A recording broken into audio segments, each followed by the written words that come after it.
Okay ठीक है। तो जो है लास्ट क्लास में हमारा हो गया था, हम लोग चल रहे थे वैलिडिटी पर। ठीक है। तो मैं फिर से बता देता हूँ। जैसे कि मान लीजिए कि वैलिडिटी यहाँ पे जो टर्म दे रखा है कि वैलिडिटी क्या होता है। ठीक है, मैंने बताया था ना लास्ट टाइम कि वैलिडिटी का मतलब ये नहीं होता कि जैसे कि मान लो कोई एक्सपायरी डेट टाइप है ना कि बेटा ब्रेस्टी बेटा मैं सुन नहीं सकता क्योंकि एक्चुअल में क्या है ना कि मैंने जो है ना अपना माइक कनेक्ट कर रखा है। तो लैपटॉप पे मैं क्लास ले रहा हूँ, तो ये है कि आप मुझे चैट में बता दो अगर कोई चीज़ है तो।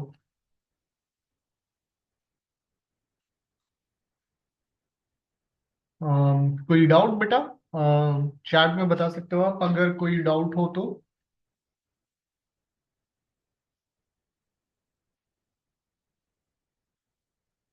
तो शुरू करूँ मैं फिर?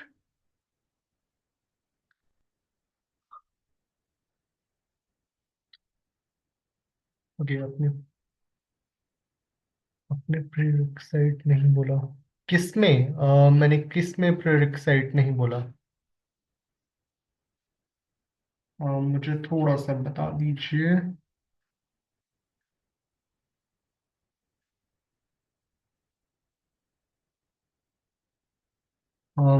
किसमें वैसे मैंने नहीं बोला वो चीज़, मुझे थोड़ा सा है ना बता दीजिए।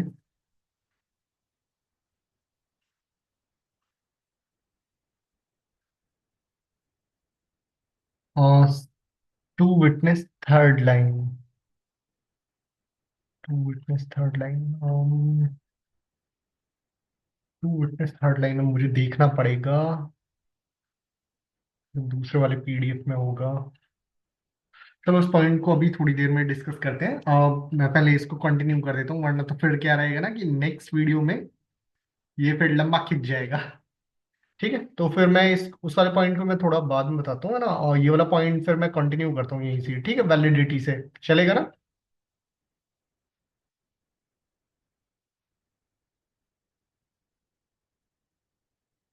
अम्म,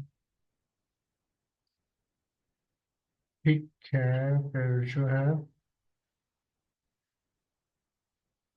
वैलिडिटी के ऊपर क्लाइम। ओके। अच्छा हाँ। प्री रिक्वेस्ट, ओ सॉरी सॉरी सॉरी, हाँ हाँ हाँ। अब मेरा ध्यान आया इस पे। मैं एक्चुअल में जो क्या था कि prerequisite two witnesses recorded by, ठीक है, प्री रिक्वेसाइट टू विटनेसेस। ये क्या था? Recorded by prerequisite, prerequisite two witnesses. ठीक है। इसका क्या है? Prerequisite two witnesses recorded by something that is necessary for something else to happen और accept.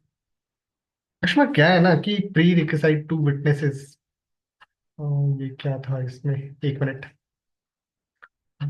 Dying declaration, okay. Dying declaration में prerequisite recorded by anybody, ठीक है। Okay हाँ हाँ हाँ हाँ हाँ, ठीक है ठीक है ठीक है, सुनो। मैं समझाता हूँ कि सीन क्या है इसमें। जब हम लोग पढ़ रहे थे ना अभी कि डाइंग डिक्लेरेशन को लेके, कि डाइंग डिक्लेरेशन में हमने सबसे पहले पढ़ा था कि जो है कोई भी रिकॉर्ड कर सकता है डाइंग डिक्लेरेशन को। ठीक है। फिर दूसरा क्या है कि अगर मान लो, देखो, योर, यार ये नेट कनेक्शन क्या हो रहा है। ठीक है। सबसे पहली चीज हमने ये देखी थी डाइंग डिक्लेरेशन को लेके कि है ना कोई भी रिकॉर्ड कर सकता है। ठीक है। दूसरी चीज हमने ये देखी थी कि मजिस्ट्रेट कर सकता है, मजिस्ट्रेट नहीं तो डॉक्टर, डॉक्टर नहीं तो पुलिस, पुलिस नहीं तो कॉमन पब्लिक। ठीक है। ये पढ़ा था। तीसरा हमने जो सबसे पहली चीज पढ़ तीसरी चीज जो कि हमने सबसे पहले पढ़ी थी वो ये थी कि डाइंग डिक्लेरेशन क्या होता है कि भाई मरने से पहले कोई भी जो अपना किस वजह से मर रहा है, क्या वजह है उसकी, किन कंडीशंस में मर रहा है, वो सारी चीजें बताता है। ठीक है। तो अब मान लेते हैं दो सिनेरियोज होते हैं। सॉरी सॉरी बेटा। Tell be enabled until. Actual में क्या था कि जो है कुछ नेटवर्क का इशू आ गया था, है ना, जिसकी वजह से वहां पे ये थोड़ा सा गड़बड़ हो गया था। मैं दोबारा से शेयर करता हूँ। Wait for second.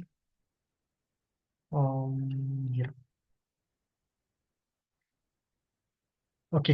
ठीक है ठीक है ठीक है ठीक है ठीक है। हाँ, सबको सुनाई दे रहा है ना? वो थोड़ा सा बीच में बेटा नेटवर्क का गड़बड़ हो गया था। एक बार थम्स अप दे दीजिए मुझे चैट बॉक्स में, फिर मैं कंटिन्यू करता हूँ क्योंकि वो बीच में नेटवर्क का आज पता नहीं क्यों इतना इशू हो रहा है। एक बार बस मुझे चैट बॉक्स में थम्स अप दे दीजिए, देन फिर मैं कंटिन्यू करता हूँ, स्पेशली वो प्री रेक्विसाइट वाली चीज।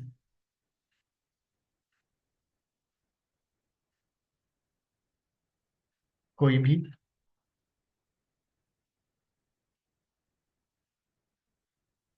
कोई भी। बच्चों ये आज पता नहीं क्यों ये जूम थोड़ा सा गड़बड़ कर रहा है, या तो फिर जूम नहीं, मतलब मेरा नेटवर्क गड़बड़ कर रहा है थोड़ा सा।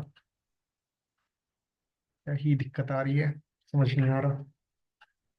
हाँ सुनाई दे रहा है ना? एक बार बस कोई मुझे बता दे कि सुनाई दे रहा है या नहीं, क्योंकि ये बार बार ये आज गड़बड़ हो रहा है ना, तो उसकी वजह से चीजें समझ नहीं आ रही हो क्या रहा है ये।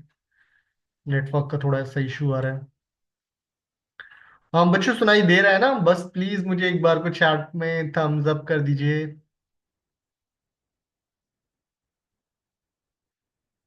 ओके ओके ओके ठीक है। ओके। नेटवर्क कनेक्शन पता नहीं क्यों आज अनस्टेबल का हो रहा है, लेकिन चलिए मैं शुरू करता हूँ। ओके ओके ठीक है। तो यहाँ पे जो मैंने बताया था ना कि डाइंग डिक्लेरेशन में दो कंडीशंस हो सकते हैं। एक में क्या हो सकता है कि मान लो जो विक्टिम है, जो मरने वाला इंसान है, वो अकेला था। जैसे अभी ये अतुल सुभाष के केस में हुआ कि उन्होंने क्या था कि जब वो मतलब है ना, उन्होंने अपना वीडियो वगैरह रिकॉर्ड किया था या फिर वो जो लिखा था, तो वो उस टाइम पे अकेले थे। ठीक है, तो अब उसके टाइम पे तो भाई जब इंसान अकेला ही है ना, अकेले ही लिख रहा है, तो फिर वहां पे कोई विटनेस होने की जरूरत नहीं है। ठीक है। लेकिन मान लो कि जैसे कि कोई पर्सन है, जैसे कि मान लेते हैं कि किसी कोई लड़का था राहुल। राहुल को किसी ने चाकू मार दी। अब राहुल को ले जाया गया हॉस्पिटल। हॉस्पिटल में क्या था कि उसकी कंडीशन हो रही थी बहुत ज्यादा क्रिटिकल, यानी कि मतलब उसके मरने के चांसेस काफी ज्यादा थे। तो क्या हुआ कि ऐसे केस में जो था वहां पे उसने अपना डाइंग डिक्लेरेशन देना चाहा, कि मरने से पहले उसने बताना चाहा कि किन किन कंडीशंस में किसने किसने उसको चाकू मारा है, ये सारी चीजें। ठीक है। तो अब उस केस में डाइंग डिक्लेरेशन रिकॉर्ड करवाने के केस में, जैसे कि मान लो अगर उसका डाइंग डिक्लेरेशन जो है वो पुलिस रिकॉर्ड करती है। ठीक है। तो वहां पे मिनिमम डाइंग डिक्लेरेशन रिकॉर्ड करने के लिए दो विटनेस होने चाहिए। ठीक है। तो वहां पे क्या होने चाहिए? मिनिमम दो विटनेस होने चाहिए। अगर मान लो पुलिस रिकॉर्ड करती है तो मिनिमम दो लोग होने चाहिए पुलिस के। क्यों होने चाहिए वहां पे? क्योंकि भाई मान लीजिए कोर्ट में केस गया। ठीक है, अब मरने वाला तो मर गया। ठीक है, मान लो उसने पुलिस में एक बंदा था पुलिस वाला, उसको बता के गया कि इन इन कंडीशन में मरा। अब मान लो वो जाके कोर्ट में जो है ना अपनी चीजें बदल दे, है ना, मतलब हॉस्टाइल विटनेस की तरीके वर्क करने लग जाए। ठीक है, इसी वजह से दो लोग होने चाहिए, कि ताकि अगर एक झूठ भी बोले तो दूसरा वहां पे सच बता सके कि हाँ नहीं ऐसा नहीं ऐसा था, यानी कि कंफर्मेटरी होने के लिए, है ना। इस वजह से वहां पे मिनिमम दो लोग होने चाहिए जब हम लोग डाइंग डिक्लेरेशंस को रिकॉर्ड कर रहे हैं इन हॉस्पिटल्स या फिर किसी ऐसी जगह जहां पे मतलब है ना लोग हैं। ओके। इंक्लूड पुलिस 2%, हाँ मतलब चाहे जैसे कि देखो, अगर पुलिस वाले भी हैं, और देखो अगर मान लो पुलिस है तो पुलिस वाले को मिला के इंक्लूड पुलिस, जैसे मान लो अगर पुलिस वाला है वहां पे, तो मान लो एक पुलिस वाला हो गया और एक डॉक्टर हो गया, है ना। या पुलिस वाला नहीं भी है तो दो डॉक्टर हो गए, है ना। मान लो दो डॉक्टर भी नहीं है, मान लो पेशेंट के साथ कोई और है, तो एक पेशेंट और एक मतलब है ना, एक पेशेंट का अटेंडेंट और एक है ना डॉक्टर हो गए, है ना। तो मिनिमम दो लोग तो हो ही हो। ठीक है, ऐसा है। मतलब एक ऐसा मतलब मान ही गया है कि अगर मान लो पेशेंट इस कंडीशन में है, ये तब की कंडीशन है कि भाई पेशेंट मतलब एक लॉन्ग टर्म तक है ना जिंदा रह सकता है। ठीक है, उस कंडीशन में। ठीक है। लेकिन अगर मान लो पेशेंट मरने वाला है, उसके पास टाइम ही नहीं है, तो भाई उसके बगल में जो खड़ा था, है ना, उसने सीधे सीधे बोल दिया कि भाई है ना ऐसे ऐसे मैं मरने जा रहा हूँ, मैं कुछ देर का मेहमान हूँ और मेरी मौत का जिम्मेदार ये है। तो ऐसे केस में तो जो सिंगल पर्सन है ना, वो भी उसके डाइंग डिक्लेरेशन के लिए एलिजिबल है ना, अगर वहां पे सिंगल पर्सन ही है। लेकिन अगर मान लो वो ऐसी कंडीशन है जहां पे भाई कि पेशेंट के पास टाइम है, विक्टिम के पास टाइम है कि रिकॉर्ड करने के लिए, यानी मरने वाला है, उसको मालूम है कि वो मरने वाला है, तो भाई वो अपनी चीजें जो है ना कि मतलब किसी को बता के मरना चाह रहा है ना, या उस टाइम पे वहां पे एक डॉक्टर मौजूद है या कुछ लोग मौजूद है, तो मिनिमम जो है वहां पे रिकॉर्ड करने के लिए दो का बोला गया है। जैसे कि मान लो मैंने आपको बताया ना कि कोई विक्टिम मान लो किसी को चाकू मार दी। ठीक है, अब भाई वो धीमे धीमे लड़ रहा है, उसकी कंडीशन क्रिटिकल है ना। अब जो है वहां पे कि पुलिस वाला था या जो कोर्ट था उसने वहां पे बोला कि भाई इसका बयान जो है रिकॉर्ड किया जाए। पुलिस वाले ही मान लेते हैं, पुलिस वाले ने सोचा कि भाई इसका बयान रिकॉर्ड किया जाए। तो वहां पे क्या था कि एक डॉक्टर को ले लिया उसने और एक पुलिस वाला खुद हो गया, उन दोनों ने मिलके भाई उसका रिकॉर्ड कर लिया कि हाँ बताएं आपने जो है क्या क्या आपको कहना है। तो भाई वो कह दिया एंड देन फिर वो मर गया। ठीक है। तो इस वजह से यहाँ पे है कि pre requisite to witnesses. Okay, I hope अब समझ में आया होगा। एक्चुअल में क्या था ना कि मैंने भी वो लाइन है ना वहां पे देख नहीं पाई थी कि जो है ना कि प्री रिक्विसाइट जो है वो कहाँ लिखा हुआ है। ओके। देन फिर आती है वैलिडिटी की। वैलिडिटी मैंने बताया था कि वैलिडिटी का मतलब ये नहीं होता कि भाई एक्सपायरी डेट कि कब से कब तक वैलिड है, ये नहीं होता। वैलिडिटी का मतलब ये होता है कि किन किन कंडीशन में जो डैंग डिक्लेरेशन है वो वैलिड माना जाएगा। ठीक है। तो कौन कौन सी वैलिडिटी के लिए क्या क्या कंडीशन होनी चाहिए।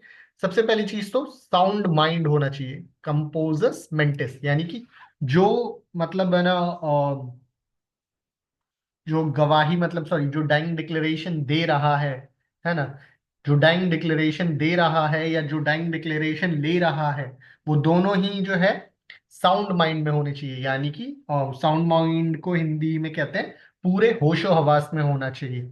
ठीक है। मतलब अपनी मौत से पहले वहां पे, अब ये नहीं कि भाई कि कोई इंसान है ना नशे में है, अब भाई नशे में वहां पे कि हाँ मेरी मौत जो है ना कि मैंने ज्यादा पी ली और जो है ऐसे ऐसे जो है वहां पे, समझ रहे हो ना, कि उसने किसी को बताया। मान लेते हैं कि कोई पर्सन था राहुल, राहुल ने मान लो जहर, मान लो किसी ने ज्यादा पी ली, नहीं राहुल की मान लो किसी ने जहर दे दिया मान लो राहुल को। ठीक है। अब जो है राहुल ने वहां पे मुझे बताया कि जो है कि संजय बॉस ऐसी ऐसी बात है कि भाई मेरे को इसने जहर दिया। अब उस टाइम पे क्या था कि मैं भाई मैं खुद मान लो इंटॉक्सिकेटेड था, मैं साउंड माइंड में नहीं था, है ना। मैं भी मान लो जैसे कि थोड़ा सा बहका बहका सा, समझ रहे हैं ना, है ना, मान लो मैं इस कंडीशन में था, है ना। तो भाई मैं खुद साउंड माइंड में नहीं हूं, तो जो उस रिकॉर्ड करने के लिए वहां पे, है ना, मुझे तो साउंड माइंड में होना चाहिए, पूरे होश आवाज में होना चाहिए। तो ऐसे केस में जब मान लो जो डाइंग डिक्लेरेशन रिकॉर्ड कर रहा है वो साउंड माइंड में नहीं है, तो वहां पे वो डाइंग डिक्लेरेशन जो है ना वो वैलिड नहीं माना जाता। तो वैलिडिटी के लिए क्या होना चाहिए कि जो डाइंग डिक्लेरेशन ले रहा है वो भी साउंड माइंड में हो और जो दे रहा है वो भी साउंड माइंड में हो, यानी कि पूरे होशो हवास में होना चाहिए। ठीक है। दूसरी कंडीशन क्या है कि नॉट अंडर फोर्स या फिर इन्फ्लुएंस। ठीक है। यानी कि वो किसी के दबाव में, जो डाइंग डिक्लेरेशन दे रहा है वो किसी के दबाव में नहीं होना चाहिए या फिर किसी के बहकावे में नहीं होना चाहिए। यानी कि जैसे कि मान लो कि किसी ने किसी के सर पे बंदूक रख के वहां पे बोला कि जो है ना कि तुम ये लिखो कि तुम अपनी मर्जी से जो है ना वहां पे खुदकुशी कर रहे हो, लिखो ऐसे, है ना, वहां पे। तो मान लो अगर वो किसी की फोर्स में मतलब है ना किसी के कहने पे किसी के दबाव में आके वो मान लो लिखता है एंड देन फिर जो है सुसाइड कर लेता है, तो ऐसे केस में yes victim says one name, एक minute, yes victim says one name, we will say another name. Okay, मतलब जैसे कि मान लो कि ठीक है, समझ गया समझ गया समझ गया। देखो, अब मान लो ये चीज है इसी वजह से, हाँ साउंड माइंड, वी विल से, हाँ हाँ हाँ बिल्कुल वही चीज है ना कि साउंड माइंड में होना चाहिए इसी वजह से, जैसे कहता है ना होशो हवास में वहां पे, इस वजह से कि ताकि विक्टिम ने जो बोला है भाई, है ना, कि वही मतलब है ना हम चीजों को बताएं वही समझें, है ना। ये नहीं कि भाई विक्टिम ने कुछ और बोला और जो है हम कुछ और, जो डेंग डिक्लेरेशन रिकॉर्ड कर रहा है वो भाई वो कुछ और समझा या फिर उसने किसी और के ले लिया, इस तरीके की चीजें। ठीक है। इसी वजह से हम लोग कहते हैं ना कि पूरे होशो हवास में होना चाहिए वहां पे, ऐसा। दूसरी चीज क्या है वहां पे, है ना, साउंड माइंड का देखो यहाँ पे आ, ये चीज भी नॉट अंडर फोर्स, ये भी इससे रिलेटेड है कि नॉट अंडर फोर्स या इन्फ्लुएंस, यानी कि ऐसा नहीं होना चाहिए कि जो है वहां पे किसी के दबाव में आके, जैसे मैंने बताया ना कि किसी ने सर पे गन लगा दी और बोला कि लिखो तुम ये जो है कि सुसाइड तुम खुद कर रहे हो, है ना।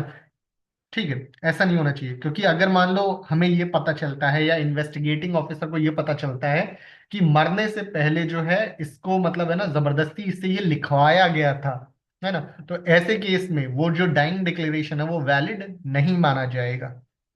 ठीक है। मान लेते हैं कि मान लो कहीं कोई सीसीटीवी एक्स वाई जेड कहीं पे सीसीटीवी कैमरा लगा हो तो उसमें दिखाई दिया कि हाँ भाई ऐसे ऐसे जो है ना इससे जबरदस्ती लिखवाया गया, है ना, ये चीज हो सकती है ना। तो मान लो कि वो किसी के प्रेशर में था, किसी की जबरदस्ती से उसने फिर वहां पे लिखा, तो ऐसे केस में क्या है कि वो जो डाइंग डिक्लेरेशन है, हाँ फियर के केस में है ना, तो वो वैलिड नहीं माना जाएगा। या जैसे दूसरी चीज है ना कि इन्फ्लुएंस में, ठीक है, अगर वो मान लो किसी इन्फ्लुएंस में, जैसे कि मान लेते हैं कि किसी ने मान लो उसको ये चीज बोल दी कि भाई ऐसे ऐसे जो है ना कि तुम जो है मरने तो जा ही रहे हो, तो मरने से पहले भाई सुसाइड तो तुम करना ही चाह रहे हो, तो तुम एक काम क्यों नहीं करते कि है ना कि मरने से पहले जो है जो तुम्हारा दुश्मन है उसी को ही है ना फंसा के चले जाओ, है ना। तो ऐसे करके, तो जो है ना भाई किसी के इन्फ्लुएंस में भी नहीं होना चाहिए, ठीक है, कि किसी के बहकावे में आके है ना भाई उसने किसी को तो ऐसे भी अगर मान लो वो करता है विक्टिम, तो वो भी वैलिड नहीं माना जाएगा ऐसी कंडीशन में। जो डैंग डिक्लेरेशन है ना उसका वो वैलिड नहीं माना जाएगा। पहली चीज तो ये हो गया इन्फ्लुएंस का मतलब, है ना। दूसरी चीज क्या है कि भाई वो मतलब है ना उस टाइम पे वो नशे में नहीं होना चाहिए, कि भाई नशे अल्कोहल के इन्फ्लुएंस में था, ड्रग्स के इन्फ्लुएंस में था, है ना, या फिर किसी और तरीके की चीज के है ना इन्फ्लुएंस में था। समझ रहे हैं ना कि इन्फ्लुएंस का मतलब क्या है। भाई मान लो ड्रग्स ले रखे तो उसने, है ना, नशे में था, ढेर सारा अल्कोहल पी रखा था, अब उसने है ना जो है भाई है ना और कुछ भी लिख दिया एंड देन फिर वो भाई मर गया, है ना। अब भाई क्योंकि वो नशे में था भाई, वो तो अपने साउंड माइंड में नहीं था ना, अब वो लिख के चला गया। ठीक है, तो ऐसे केस में जो डाइंग डिक्लेरेशन है वो वैलिड नहीं माना जाएगा। ठीक है, समझ में आ गया बच्चों कि इन्फ्लुएंस का मतलब वहां पे क्या कंडीशन होंगी इन्फ्लुएंस की। ओके ओके, ठीक है, ठीक।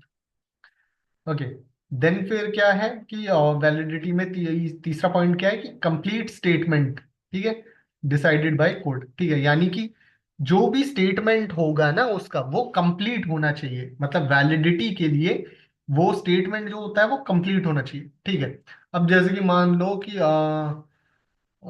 मान लेते हैं कि आधा क्यों नहीं, कंप्लीट क्यों होना चाहिए, आधा क्यों नहीं होना चाहिए, कि जैसे कि मान लेते हैं कि उसने लिखा, ठीक है, मान लेते हैं ऐसे लिखा कि जैसे कि मान लो एक लड़का था राम, है ना, और एक लड़का था श्याम। ठीक है, तो राम जो था भाई वो मरने के उस पे था, किसी ने जो है भाई वहां पे मतलब है ना सॉलिड मारने के उस पे था, कि भाई किसी ने उसको चक्कू उक्कू मार दिया, वो मरने के उस पे था। अब क्या था, मरने से पहले है ना उसने लिखा कि जो है कि मेरी मौत जो है श्याम, है ना, मेरी मौत श्याम के, है ना, मेरी मौत श्याम के। ठीक है, इतना लिख पाया उसने और जो है मर गया। या तो फिर उसने लिख दिया कि बोला कि मेरी मौत श्याम की, है ना, वहां पे, है ना, तो इतना लिख लिया और वो मर गया। अब भले ही वो कहना ये चाह रहा था कि भाई मेरी मौत जो है श्याम के सामने हुई है और श्याम जो है इस चीज का चश्मदीद गवाह है, उसका पूरे सेंटेंस ये था। अब लेकिन वो सिर्फ इतना ही बोल पाया कि मेरी मौत श्याम के, है ना। अब वो तो इनकम्प्लीट है, अब इसके तो मल्टीपल मीनिंग हो सकते हैं ना, हो सकता है उसके आगे कोई और चीज जुड़ी हुई हो। ठीक है, तो जो क्या होता है ना कि इनकम्प्लीट नहीं होना चाहिए, कंप्लीट स्टेटमेंट होना चाहिए, तभी जो है वो वैलिड माना जाएगा। और डिसाइड कौन करता है ये चीज कि ये कंप्लीट है या इनकम्प्लीट, वो डिसाइड करती है कोर्ट। ठीक है, बच्चों समझ में आया ना इस वाली लाइन का मतलब क्या है, कि कंप्लीट स्टेटमेंट वाली लाइन का।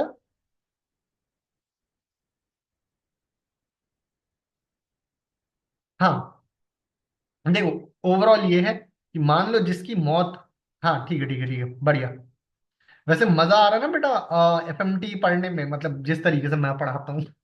मेरा क्या रहता है, मैं एग्जांपल्स, रियल लाइफ एग्जांपल्स से कनेक्ट करने की कोशिश करता हूँ, ताकि आपको रटना ना पड़े चीज, है ना, आपके दिमाग में ऐसा बैठ जाए कि आपसे कभी भी कोई क्वेश्चंस कभी एग्जाम में आए, वाइवा में, या कभी भी कोई पूछ दे ना, तो आप बेहतर तरीके से आपके दिमाग में कॉन्सेप्ट एकदम क्लियर हो।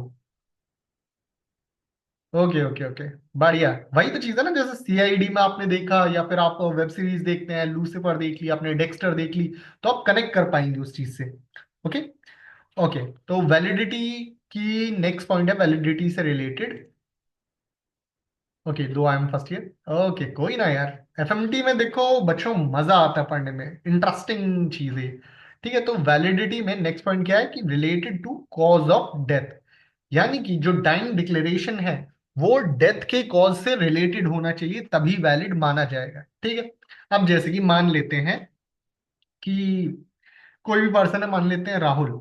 ठीक है, राहुल को जो है किसी ने जहर दे दिया, ठीक। अब राहुल को किसी ने जहर दे दिया। अब राहुल ने लिखा कि जो है ऐसे ऐसे मेरी मौत जो है जहर देने की वजह से हो रही है ना। तो सिंपल सी चीज है, और मेरे को जहर इसने दिया है इन इन कंडीशन कि मेरी इससे लड़ाई थी, इस वजह से दिया है। तो तभी वो वैलिड माना जाएगा, यानी कि जो उसकी कॉज ऑफ डेथ है उससे रिलेटेड होना चाहिए, है ना। सिंपल सी चीज ये है। अब लिए ऐसा नहीं कि भाई कि राहुल की मौत होने वाली थी, है ना, राहुल ने ये लिख दिया कि जो है कि मतलब राहुल को भले ही किसी ने जहर दिया, ठीक है कि अब, लेकिन भाई राहुल ना दुखी इंसान ब्रेकअप से। अब राहुल ने लिख दिया कि मैं जो है मैं अपनी गर्लफ्रेंड की वजह से बड़ा दुखी चल रहा था, जो है ना मेरी गर्लफ्रेंड इतनी अच्छी थी, ये वो एक्स वाई जेड, मतलब इररिलेवेंट चीजें, यानी कि जो मेन चीज है कॉज ऑफ डेथ से रिलेटेड चीजों से हट के उसने दूसरी चीजों के बारे में लिख के वो चला गया, है ना। तो ऐसे केस में वो जो डाइंग डिक्लेरेशन था वो वैलिड नहीं माना जाएगा, ठीक है। तो वैलिड कब माना जाएगा? जब जो डाइंग डिक्लेरेशन है ना वो कॉज ऑफ डेथ से रिलेटेड हो, ठीक है। सिंपल चीज ये है। इस वजह से भाई अगर मान लो कोई भी कुछ हुआ भी, कोई भी मान लो किसी के साथ ऐसा कुछ होता है, तो अगर वो डाइंग डिक्लेरेशन लिख के भी जाए ना तो वो अपनी कॉज ऑफ डेथ से रिलेटेड लिख के जाए, ठीक है। नेक्स्ट पॉइंट क्या है डाइंग डिक्लेरेशन का? पर्सन मस्ट डाई, है ना। ये बड़ा इंटरेस्टिंग पॉइंट है। Person must die if person survives use as corroborative evidence, ठीक है। यानी कि डाइंग डिक्लेरेशन से रिलेटेड एक बड़ी सी मजेदार सी चीज यही है कि डाइंग डिक्लेरेशन जो होता है ना वो वैलिड सिर्फ तब माना जाएगा कि पर्सन जो विक्टिम है ना उसकी मौत हो जाए। मान लेते हैं एक बंदा है राहुल, राहुल को चाकू लगी थी। अब राहुल तो लिख के चला गया कि मेरी मौत जो है भाई श्याम की वजह से हुई थी, ठीक है। अब लेकिन कि मेरी मौत, मेरे को ऐसे ऐसे चाकू जो है ना कि श्याम ने मारा था, ये वो लिख के चला गया, ठीक है। तो अगर इस केस में राहुल की मौत हो जाती है तो ही उसका डाइंग डिक्लेरेशन वैलिड माना जाएगा, और है ना उसकी बात सच मानी जाएगी। लेकिन अगर मान लो राहुल जिंदा बच जाता है, ठीक है, तो जो है उसका डाइंग डिक्लेरेशन जो है वो मतलब, जैसे कहते हैं ना डाइंग डिक्लेरेशन जो होता है ना उसको मतलब सत्य माना जाता है, मतलब है ना, मतलब बिल्कुल ऐसा सत्य कि भाई मतलब सर्वोच्च सत्य, है ना, कि भाई जो लिख गया वो लिख गया। हाँ ठीक है भाई, अब मेरे को नाम याद नहीं आ रहा ना तो बार बार राहुल को ही मारना पड़ रहा है, ठीक है। तो जो क्या है कि ऐसे केस में मान लो अगर राहुल बच गया, तो ऐसे केस में भाई कि अब वो लिख के उसने पहले लिख दिया था कि श्याम ने मेरा मर्डर किया है, तो अब उसको क्या है ना कि पूरी तरीके से सच नहीं मान जाए उसको, बस हाँ एज अ कोरोबरेटिव एविडेंस के तौर पे कि हाँ भाई ऐसी ऐसी चीज थी, इन्होंने ये लिखा था, मतलब एक एविडेंस के तौर पे मान लिया जाएगा। अब क्या है भाई उस पे फिर मतलब है ना इन्वेस्टिगेशन होगा, फिर इन्वेस्टिगेशन में मतलब कोर्ट में जाएगा, फिर है ना उसमें बहस होगी, मतलब जैसे कहते हैं ना कि हम एक अपोजिट साइड लॉयर्स की, हाँ आपके पास क्या एविडेंस था कि जो है श्याम नहीं मारा, ये वो उस पे पूरा का पूरा मतलब डिबेट्स टाइप होंगी, तो इस तरीके से होगा। लेकिन अगर मान लो वो मर जाता है पर्सन, तभी उसको डाइंग डिक्लेरेशन वैलिड माना जाएगा और उसकी बात को एकदम सत्य माना जाएगा, ठीक है। तो डाइंग डिक्लेरेशन वैलिड प्रूफ करने के लिए पर्सन को मरना जरूरी है। अगर बच जाता है तो वो डाइंग डिक्लेरेशन के तौर पे नहीं माना जाएगा, वो एक corroborative एविडेंस माना जाएगा, ठीक है। तो उस चीज ये है। अब एक और चीज, अब आता है प्रोसीजर, कि डाइंग डिक्लेरेशन जब हम लोग नोट कर रहे होते हैं तो उसके लिए प्रोसीजर क्या होना चाहिए, ठीक है। तो सबसे पहली चीज तो ये है डाइंग डिक्लेरेशन के लिए कोई ओथ की जरूरत नहीं होती। यानी कि जैसे मान लो कोर्ट में जब कोई, अब डाइंग डिक्लेरेशन वैसे मैं बता दूं है क्या, वो भी तो एक तरीके का एविडेंस है ना, वो भी एक तरीके का रिटन एविडेंस है।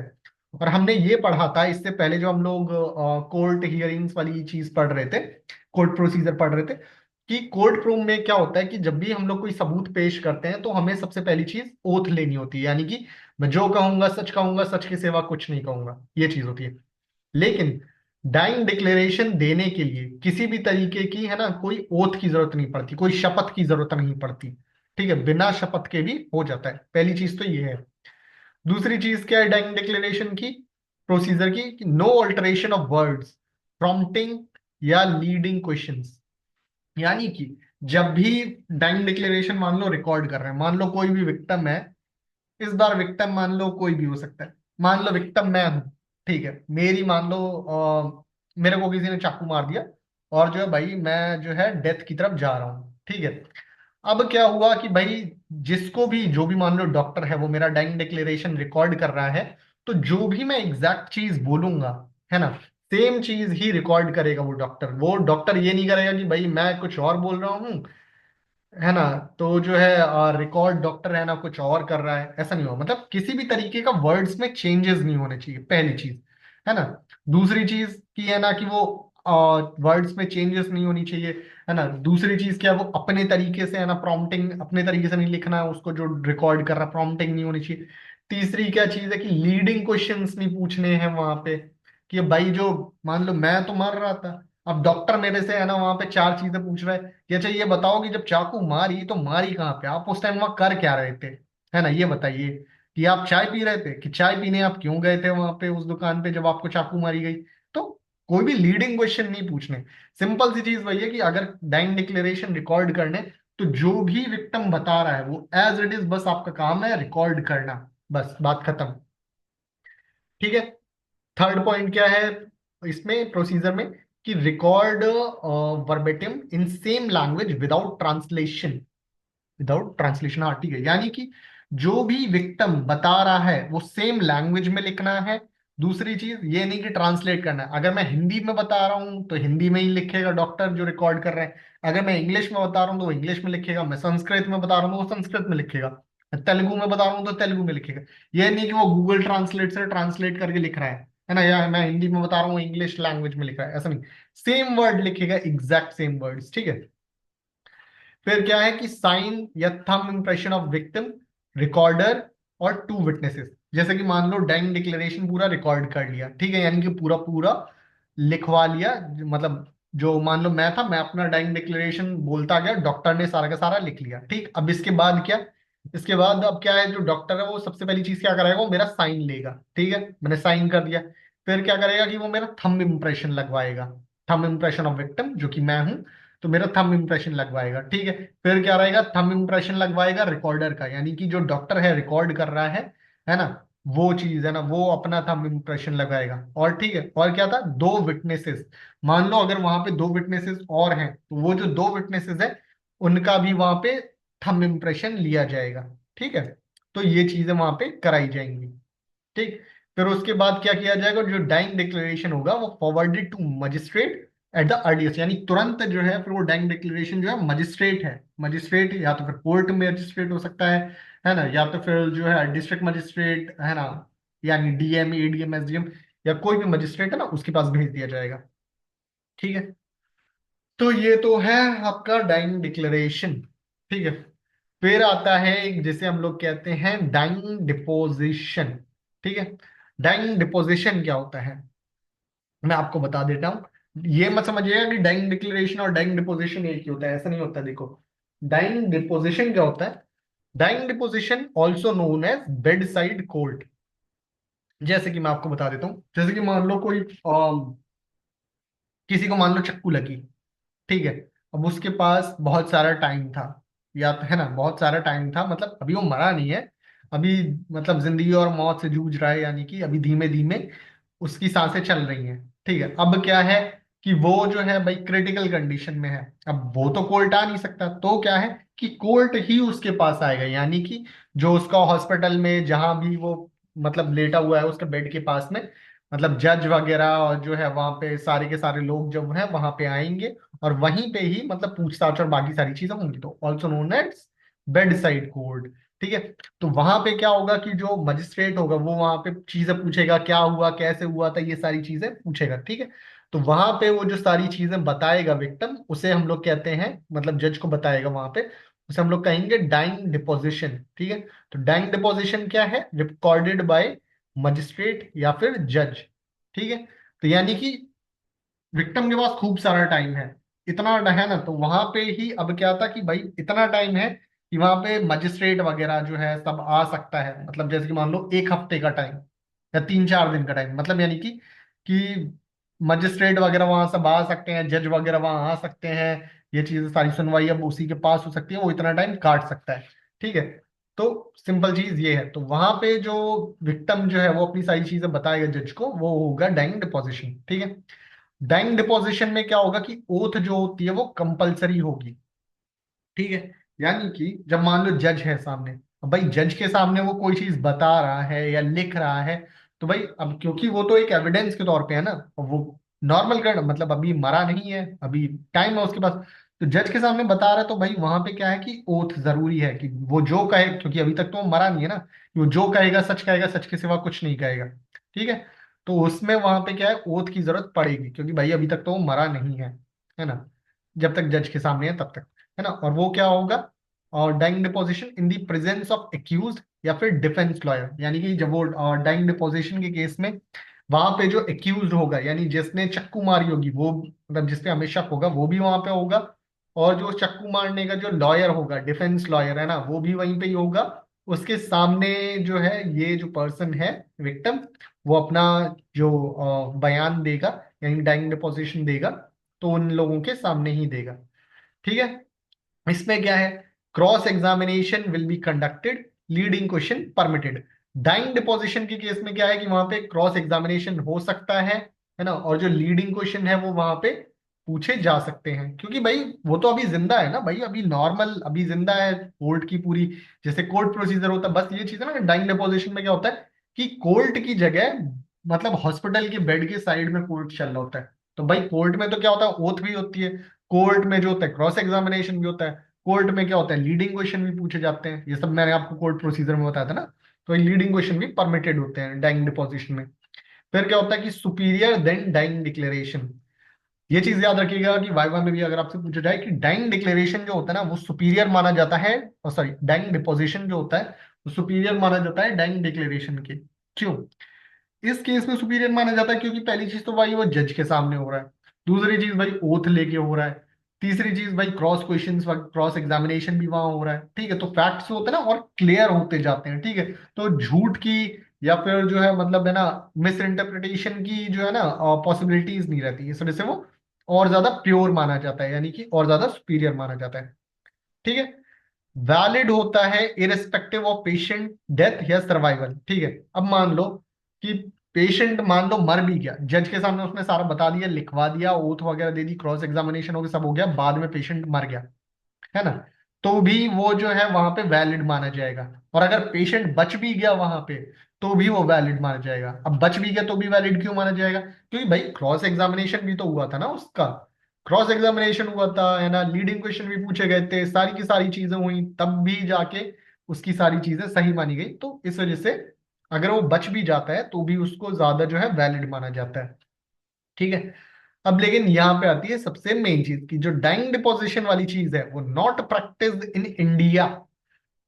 वाइवा में अगर आपसे पूछता है कि डाइंग डिपोजिशन में इंडिया प्रैक्टिस होता है या नहीं होता, इंडिया में प्रैक्टिस होता है या नहीं होता, तो डाइंग डिपोजिशन जो है इंडिया में प्रैक्टिस नहीं होता, ये चीज आप मान के चले। ठीक है, यानी इंडिया में ये सारी चीजें नहीं होती। ठीक है। तो ये था आपका पूरा का पूरा डाइंग डिक्लेरेशन, डाइंग डिपोजिशन और विटनेसेस का आज का पूरा चीजें। ठीक है, तो आई होप आपको आज का लेक्चर अच्छा लगा होगा, आपको सारी चीजें समझ में आई होंगी। अगर आपको मेरा लेक्चर अच्छा लगा, है ना, तो आप मुझे कमेंट सेक्शन में भी बता सकते हैं, अगर आप रिकॉर्डिंग दे रहे हैं या तो, है ना, आपको अगर कोई क्लास में कोई चीज समझ में ना आई हुई हो, कोई चीज आपको क्लियर ना हुई हो, तो आप मुझे वो भी बता सकते हैं। थैंक यू बेटा, अगर आपको मेरी क्लास अच्छी लगी, थैंक यू थैंक यू। बोरियत तो नहीं लगी क्लास में, इंटरेस्टिंग लगा ना। एक्चुअल में क्या है ना, एफएमडी एक ऐसा सब्जेक्ट है ना कि जो बड़ा इंटरेस्टिंग, जैसे होता है ना कि क्राइम थ्रिलर, है ना, क्योंकि एफएमडी में एक ऐसी चीज है कि जब आप नॉर्मल लाइफ में भी वो सारी चीजें देखते हैं ना, तो हाँ अच्छा ये ऐसा होता है, हाँ हाँ हाँ। और अभी तो मजा तो तब आएगा जब अब जो है ना इसके बाद अब मेन चीज शुरू होगी। मेन चीज क्या, इंजरी, डेथ, है ना, टाइप्स ऑफ डेथ, है ना, इस तरीके की जो डेथ वाला जो होता है ना वो और ज्यादा इंटरेस्टिंग होता है, क्योंकि उसमें तो और सीआईडी वाला है ना, मतलब एकदम फील आता है। ठीक है। तो आज की क्लास के लिए इतना ही। क्लास ज्वाइन करने के लिए थैंक यू। फर्स्ट ईयर के लिए स्टूडेंट्स के लिए मैं बता दूं कि हो सकता है आज मैं 9 से 10 की क्लास लूं ऑर्गेनाइज की। ठीक है, तो अगर मैं 9 से 10 में क्लास लूंगा तो मैं आपको बता दूंगा। ओके। ठीक है, तो फिर अभी क्लास में एंड करता हूँ। Thank you.